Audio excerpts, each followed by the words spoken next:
Halo semuanya. Assalamualaikum warahmatullahi wabarakatuh. Jumpa lagi di YouTube Rohmain Channel. Mohon di like, subscribe, dan share. Terima kasih. A'udzubillahi minasyaitonirrajim. Bismillahirrahmanirrahim. Assalamualaikum warahmatullahi wabarakatuh. Alhamdulillah. Alhamdulillahilladzi amarana bittiba'ir rasul wa nahana al-muharramat wa rafa'al mujahidina fi sabilihi darajat wa wa'adahum bi anwa'il bisharat. Asyhadu an la ilaha illallah wahdahu la syarika lah wa asyhadu anna Muhammadan abduhu wa rasuluhu la nabiyya ba'da. Allahumma fassalli wa sallim wa barik ala sayyidina Muhammadin wa ala alihi wa ashabihi ajma'in, amma ba'du. Faqala Allah ta'ala fil Qur'anil Karim, a'udzu billahi minasy syaithanir rajim. Bismillahirrahmanirrahim. Wa ma arsalnaka illa kafatan lin-nas basyiran wa nadhira walakinna aktsaran nasi la ya'lamun. Wa qala Rasulullah sallallahu alaihi wasallam, innama bu'istu liutammima shalihal akhlaq, atau maqala Rasulullah sallallahu alaihi wasallam. Hormati saya muliakan, yang mohon maaf tidak saya sebutkan namanya satu persatu, khusus juga bagi para ketua DKM, masjid dan musholla, para ketua RW dan ketua RT Sekondandul serta jamaah sekalian yang dirahmati Allah Subhanahu wa taala. Salawat dan salam tak lupa pertama bersyukur kepada Allah Subhanahu wa taala atas segala nikmatnya. Yang kedua, salawat kepada Rasulullah sallallahu alaihi wasallam, berharap syafaatnya, berjumpa dengannya di jannahnya Allah Subhanahu wa taala. Amin ya rabbal alamin. Dimuliakan Allah Subhanahu wa taala. Nabi Muhammad mengajarkan kepada kita, jadi akhlaknya Nabi Muhammad sallallahu alaihi wasallam itu tercermin kepada para sahabat. Sebelum sampai kepada kita, para sahabatlah yang hidup bersamaan dengan Nabi Muhammad SAW. Mereka mencontoh Rasulullah SAW.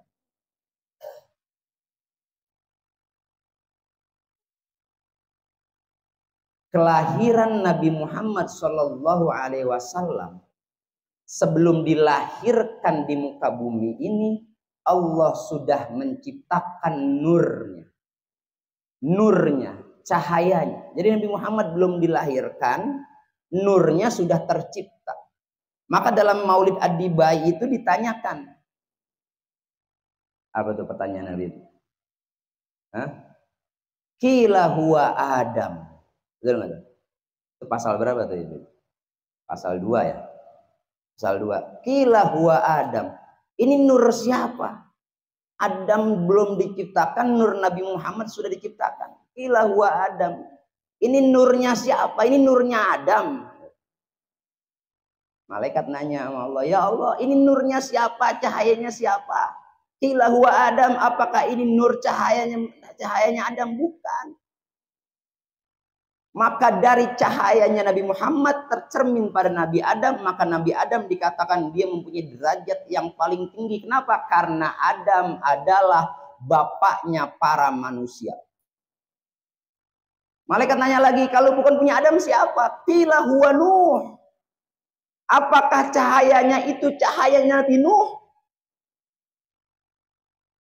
Malaikat nanya lagi, bukan cahaya Nabi Nuh, tapi dari cahaya Nabi Muhammad tercermin pada Nabi Nuh, sehingga Nabi Nuh diselamatkan oleh Allah Subhanahu wa taala dari bencana banjir yang sangat besar. Qila huwa Ibrahim. Tanya lagi malaikat, berarti kalau bukan nurnya Adam, bukan nurnya Nuh, apakah ini nurnya Ibrahim? Qila huwa Ibrahim. Bukan, ternyata bukan nurnya Ibrahim. Tapi siapa yang diciptakan? Yang diciptakan adalah nurnya Nabi Muhammad sallallahu alaihi wasallam. Belum lahir Nabi Muhammad sallallahu alaihi wasallam, nurnya sudah diciptakan, tapi tercermin kepada para nabi. Diselamatkan Nuh dari bencana. Dimuliakan Adam karena dia bapaknya para manusia. dimuliakannya menjadi Khalilullah Nabi Ibrahim, diselamatkan dari dibakar api. Betul? Kemudian diganti ketika menyembelih anaknya, diganti dengan kibas yang sangat besar, bidzibhin azim, dengan sembelihan yang sangat besar. Ini nurnya Nabi Muhammad tercermin kepada para nabi sekalian. Dijelaskan lagi tuh tadi dalam Ad-Dibai. Ada satu hadis nih, pasal 8. Al-haditsus tsani, hadis yang kedua. Apa dikatakan? Dikatakan begini hadirin. Ini hadisnya dari Atha bin Yasar. Atha bin Yasar dapat wasiat dari bapaknya. Apa wasiatnya? Atha bin Yasar dia mengatakan begini, semua ayahku sudah mengajarkan aku seisi Taurat. Isi kitab Taurat sudah diajarkan oleh bapaknya Atha bin Yasar. Ketika sudah diajarkan, tapi bapaknya merobek satu lembar dan satu lembar itu dimasukkan ke dalam kotak. Kemudian bapaknya mewasiatkan kepada Atha bin Yasar. Apa wasiatnya? Jangan lu buka ini kotak. Ini wasiatnya. Ada sih namanya Atha. Atha bin Yasar. Yasar ada juga Yasar. Kata bapaknya, Atha, jangan dibuka ini kotak. Sampai nanti gua mati. Bahasa begitu dah. Sampai nanti aku mati baru kau buka lembaran ini. Baru kau buka kotak ini. Wasiat itu diikuti oleh Atha bin Yasar. Dibuka itu ketika orang tuanya wafat, dibuka itu kotak itu. Tempat itu. Pas dibuka, apa yang ada? Ternyata yang dibuka ketika ditemukan adalah lembaran Taurat yang tertinggal, yang ketika dia sudah mempelajari semua Taurat, ada satu lembar yang dia belum pelajari. Apa itu isinya? Apa isinya? Dalam isi lembaran itu dikatakan nanti akan dilahirkan seorang manusia yang paling agung, yang lahirnya mauliduhu bi Makkah wa hijratuhu bil Madinah wa sultanuhu bisyam. Nanti akan lahir seorang manusia yang paling mulia, paling agung. Siapa itu? Orangnya lahirnya di Mekah, hijrahnya di Madinah, kekuasaannya sampai ke negeri Syam, wa sultanuhu bisyam. Syam apa Syam? Tahu nggak Syam? Syam itu nama satu tempat, cuma sekarang terpecah. Dulu Syam itu diantaranya daerah Yordania, Libanon, Syria, Palestina. Ada 4 negara yang dulu bagian dari negeri Syam. Yordania, Libanon, Syria, dan Palestina. Itu adalah negeri Syam. Negerinya para nabi. Ini negerinya para nabi, ini di Syam. Kenapa di Syam? Karena banyak kekuasaan dan para nabi banyak dilahirkan di negeri Syam. Terutama terbanyak adalah satu tempat yang bernama Palestina. Palestina. Kenapa sampai sekarang kita mempertahankan negeri Palestina? Karena itu adalah negeri para anbiya. Negeri siapa? Para anbiya. Makanya kudu dipertahankan. Kenapa? Kota suci yang paling tertinggi Mekah, Madinah, dan Palestina. Dan Palestina. Dan Syam. Nabi Muhammad tuh dari kecil sebelum diangkat jadi nabi itu mundar-mandir. Di mana mundar-mandirnya? Mekah, Madinah, Palestina. Mekah, Madinah, Syam. Balik lagi Syam, Madinah, Mekah. Dulu namanya bukan Madinah, namanya Yathrib. Makanya kalau ada pertanyaan, Nabi hijrahnya kemana? Nabi hijrahnya sebenarnya ke Yathrib, belum ada Madinah pada saat itu. Dia udah biasa tuh. Orang-orang Quraisy itu perjalanannya Mekah, Madinah, Syam. Makanya dalam Al-Quran dijelaskan li'ilafi Quraisy, ilafihim rihlatash syita'i was-shayf. Kebiasaan orang Quraisy dia melakukan perjalanan. Apa perjalanannya? Kalau lagi musim panas, dia ke Syam, ke utara, dagang. Di Mekah lagi panas nih, dia berangkat ke utara, di utara lagi dingin, di Syam lagi dingin. Tuh. Kalau lagi musim dingin, dia ke selatan. Itu. Kalau lagi musim dingin dia ke selatan, kemana? Dia ke Yaman. Yaman itu di selatan, Blablor. Turun. Jadi memang kebiasaan begitu berdagang. Tapi kenapa harus mempertahankan ini negeri? Itu masalahnya kan? Itu pertanyaannya. Kenapa mempertahankan ini negeri? Ada dalam satu hadis Nabi mengatakan begini, la tushaddur rihal illa bisalasati masajid. La tushaddur rihal, rihal itu rihlah, perjalanan. Tushaddu, jangan bersungguh-sungguh melakukan satu perjalanan. La tushaddur rihal illa bisalasati masajid, kecuali melakukan perjalanan yang sungguh-sungguh ke 3 masjid. Kata Nabi itu. Apa aja? Yang pertama, Masjidil Haram. Yang kedua, Masjidi Hadza. Yang kedua kata Nabi, masjidku ini, Masjid Nabawi. Yang ketiga, Masjidil Aqsa. Kenapa dia mempunyai tempat yang strategis itu dalam agama Islam? Karena Masjidil Aqsa menjadi kiblat pertama orang Islam. Kiblat kita sebelum ke Ka'bah, kiblat kita ke Masjidil Aqsa. Kiblat pertama Masjidil Aqsa, tempat lahirnya para nabi Masjidil Aqsa. Nanti saat diturunkan Nabi Isa pada akhir zaman, di mana diturunkannya? Mereka mengalahkan Dajjal, ya di situ juga. Tempatnya Masjidil Aqsa. Ini tempat yang memang punya makom yang tertinggi dalam agama kita.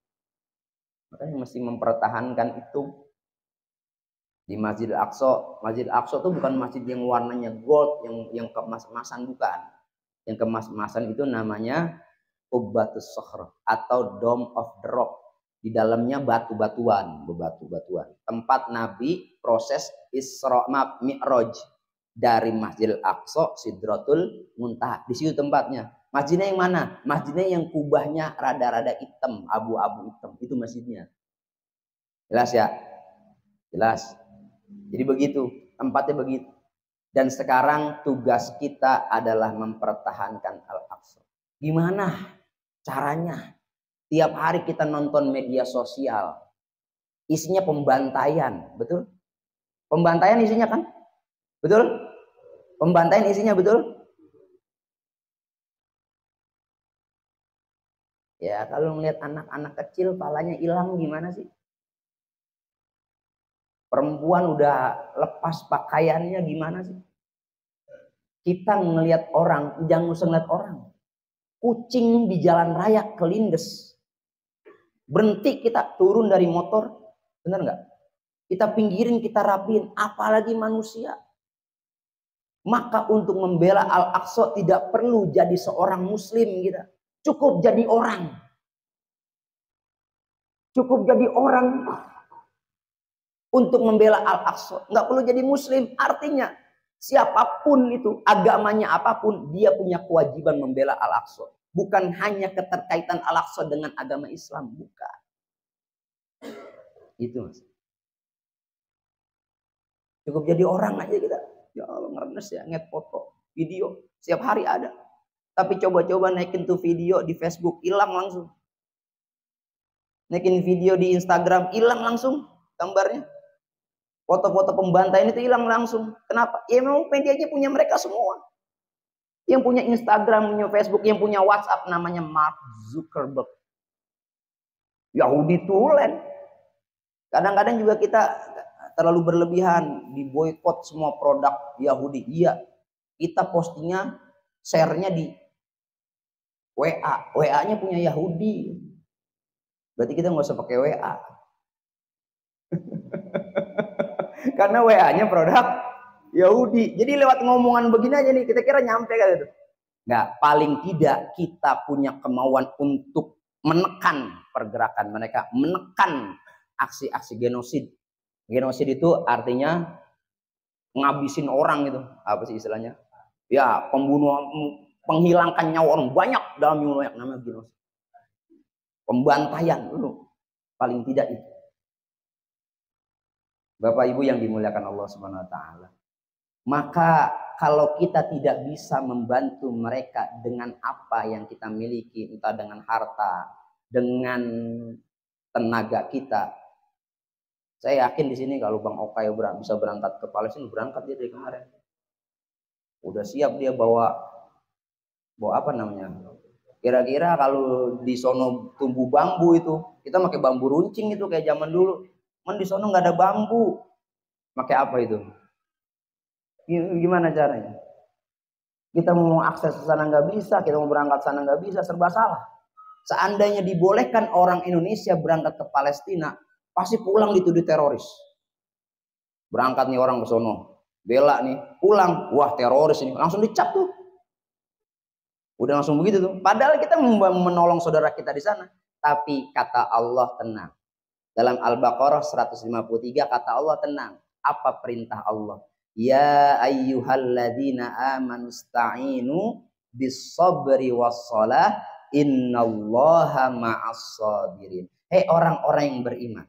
Ya ayyuhalladzina amanu ista'inu bis-sabri was-shalah.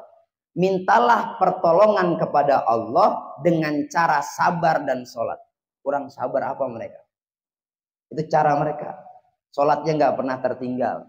Berarti sabarnya juga sabarnya level tertinggi tuh. Orang di Palestina tuh sabar level tertinggi. Kalau kita susah buat sabar. Padahal sabar itu yang ternilai paling tinggi kata Nabi. Innamas sabru 'inda sadmatil ula. Ketika hantaman pertama kita diuji oleh Allah Subhanahu wa taala, kita dalam keadaan sabar, itu sabar nilai tertinggi. Innamas sabru 'inda sadmatil ula. Hantaman pertama dalam satu permasalahan, satu musibah, kita dalam keadaan sabar, itu yang paling ternilai nilai, yang paling tinggi nilainya. Apa kata Allah dilanjutkan 154-nya? Wala taqulu liman yuqtalu fi sabilillahi amwat. Wala taqulu liman yuqtalu fi sabilillahi amwat. Jangan kau katakan mereka-mereka yang wafat, yang meninggal dalam jalannya Allah fi sabilillah, amwat, mereka mati. Enggak, bal ahya, tapi mereka hidup. Mereka hidup. Para ulama tafsir mengatakan maksudnya mereka hidup, kita ingin melihat mereka dalam keadaan sabar. Giroh kita, semangat kita yang hidup di sini. Wala taqulu liman yuqtalu fi sabilillah amwat. Jangan kau katakan mereka yang wafat dalam keadaan fi sabilillah mereka mati. Enggak, bal ahya walakin la tash'urun. Tapi kita tidak merasakan itu. Hidup nih di mana-mana, di Amerika ratusan ribu orang demo Amerika. Padahal dia sendiri ngancurin itu. Senjata dari mereka. Perang itu tinggal nego berapa banyak senjata yang harus keluar. Perang itu begitu. Karena mereka Amerika bikin pabrik senjata. Gimana nih biar pabrik senjata produknya pada laku? Ciptain perang. Laku dia. Perang itu siapa yang bikin? Yang nih produsen dia. Produsen senjata. Mereka menciptakan perang. Korbannya siapa? Kita. Tuh masih paham tuh. Orang kalau bikin perusahaannya membuat senjata, bikin banyak kagak laku-laku. Dia bikin bom semua kagak laku-laku, gimana caranya? Dia harus bikin satu peperangan, biar apa? Biar laku. Makanya seneng nih mereka nih. Makin kaya tuh Amerika. Naik dia nih, perekonomian tinggi dia. Oh. Tapi ingat, mereka yang syahid di jalan Allah tidak mati. Bal ahya, tapi dia hidup. Walakin la tash'urun. Maka janji Allah wala nabluwannakum bisyai'im minal khaufi wal ju'i wa naqsim minal amwal wal anfusi was samarat wa basyiris sabirin. Ini janjinya wala nabluwannakum. Ini tahu kita. Dan pastilah kami uji kalian wala nabluwannakum bisyai'in, dengan sesuatu, minal khauf, dari ketakutan. Ujiannya tuh ketakutan, minal khauf, wal ju'i, kelaparan, wa naqsim minal amwal, kekurangan harta, wa naqsim minal amwal, wal anfus tuh kehilangan jiwa, mati, itu ujian kita. Was samarat, kemudian kekurangan makan, bahan pangan, bahan makanan, diuji oleh Allah Subhanahu wa taala. Apa kata Allah? Wa basyiris sabirin. Sampaikan berita gembira kepada orang-orang yang bersabar. Alladzina idza asabathum musibah, yaitu kan sampaikan berita gembira kepada orang bersabar. Siapa orang-orang bersabar? Alladzina idza asabathum musibah qalu inna lillahi. Hafal ayat Quran semua. Innalillahinya doang hafalnya. Alladzina idza asabathum musibah, mereka-mereka yang kena musibah, yang dapat kena musibah, asabathum, ditimpakan musibah kepada mereka. Apa jawaban bagi mereka yang kena musibah? Kita kalau kena musibah jawabnya apa? Dah, masa gua sih ini berkata. Dia mah enak banget kalau kena musibah, musibah kena kita. Bukan itu. Orang-orang yang kena musibah jawabannya apa? Inna lillahi wa inna ilaihi rajiun. Ini datangnya dari Allah dan ini juga akan kembali kepada Allah. Semua kita dari Allah. Ini ujian saudara-saudara kita di Palestina. Ujian. Kita di sini yang nggak bisa bantu tenaga, bantu secara materi. Yang nggak bisa bantu secara materi, kita doa aja. Kita doa aja. Setiap habis sholat langsung sholat gaib. Setiap habis sholat fardu langsung sholat gaib. Mau sendirian sholat aja sholat gaib. Buat saudara-saudara kita di Palestina. Alladzina idza asabathum musibah qalu inna lillahi wa inna ilaihi raji'un. Ulaika 'alaihim shalawatun mir rabbihim wa rahmah wa ulaika humul muhtadun. Jadi Bapak Ibu yang dirahmati Allah Subhanahu wa taala, Rasulullah sallallahu alaihi wasallam mengajarkan kita tentang akhlak. Tercermin pada para nabi, para sahabat kita dan saudara-saudara kita ini tercermin akhlak-akhlak mereka, akhlaknya Nabi Muhammad SAW. Itu Palestina mesti kita jaga. Ketika Umar bin Khattab menjadi khalifah, Umar bin Khattab kan menjadi khalifah.